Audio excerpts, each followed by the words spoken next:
All right, friends. So just wipe down the C3. And this is just to document what I'm going to call the finished primered body. I have gone around. I still need to finish wiping it down. It's not completely wiped off, but I did kind of do one pass with water and a rag just to get the dust off, most of the dust. And I will continue to do a de-dusting and of course spray with alcohol before I paint. But this video is not really about painting. This video is just to show you where I'm at. Now you may notice there's some darker spots, right? This is the spray can primer, which is TransStar primer, same brand, but rather than, mix paint or primer every time I need to fix a little thing, I'm just shooting it with a little bit of the gray from the paint can. And then that's not really going to make a difference once it's painted. So here's where I'm at. I went ahead and fixed all the holes for the lettering in the back. Some weird kind of lines in there, but that's just in the body. There's nothing I can do about that. That's typical. So I went around, I found little tiny things and I fixed them. I shouldn't be touching it, but it'll all get wiped down. Everywhere where you see the little darker paint is a spot where when I was sanding, I probably had a little, breakthrough to the body, and then I needed to do a little touch-up primer on it. So here's something that I learned. So if you're gonna, first of all, if you're gonna paint a car in your driveway, first of all, you need an understanding spouse and a tolerant spouse. Second, you need some space. You need decent weather. Having these screens up really helps. We're gonna see what the final product looks like, but spraying the primer, I noticed, really helped keep all the little nibbers away. What I did, okay, here's something that I did. I thought I should be sanding this, and even now there's a sheen, but this is 400. This is at 400. No, I'm sorry, let me correct that. I took it all the way up to 800 wet, which was way too smooth. Do not try to paint over 800 wet, which is basically 1,000 grit. It's too smooth, your paint's not gonna stick.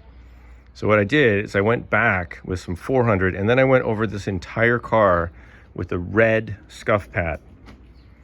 And I just hit everything with the red scuff pad, and even though all the panels don't match exactly, they've all been scraped with the red scuff pad, everything, because you wanna have enough of a physical connection with the paint. And I even did something that, I don't know, I'm just making this up as I go along, but I even made sure I put some lines in this way, thinking that it might hold the paint better. Maybe I won't get runs as easy because gravity wants to pull your paint down that way. So I made sure I made lines this way. I don't know if that's just overthinking it, probably, but I made sure, to scuff it in at least two directions, like a cross-hatch pattern.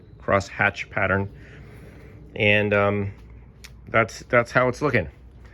So man, you guys, I just, even now I discovered, after going over this so many times, even now I know there's a couple little things I got to fix. Like under here, there's like see, I got to hit that with the spray paint, with the primer paint, which I will do, but just always little tiny things. So I'm gonna go over on the side yard and show you the rest of these components, the ones that are missing here. Just a second. So it's gonna be an interesting painting day because I've got like half the car over here on the side yard and half of it, the main body out there. Over here, of course, I've got the other parts that need to match, especially. I'm not that worried about it because it is a solid color. It's not a metallic, you know, and so I think the color will be very consistent, even if I have to mix another batch. But of course, you want to try to paint as much from the same batch as possible, ideally.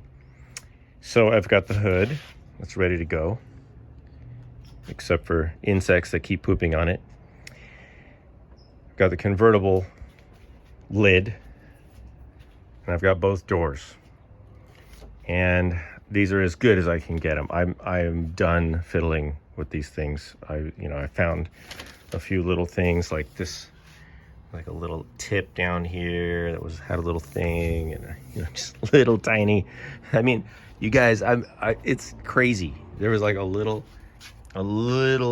tiny, thing there, and I got it. And there's some stuff here, and I had to go in. There's a little tiny thing here that I filled, little stuff over here in the corner. So I've just been like really meticulous and just trying to get every little thing, because you know what, you're just gonna paint it once. Like, I'm gonna do this paint and then I'm not gonna do it again. So at least I know it's gonna start off as good as I can possibly get it. So we'll see. I gotta flip all this stuff over though. I'll tell you one thing, man, these bugs, I don't know what these bugs are eating, but you know that you get those like little yellow poop dots, like those little brown bug poop dots. I clean that stuff with alcohol and it still is hard to get off. I don't know what, I mean, I should just paint the car in bug poop, because I know it'll cover it and stay on. It's probably dent and scratch resistant too. So I'm going to look into that, or maybe you guys can look into it and put your answers in the comments, because some of you have experience with various kinds of poop, I'm sure. Anyway, this video is coming to a close in 3, 2, 1.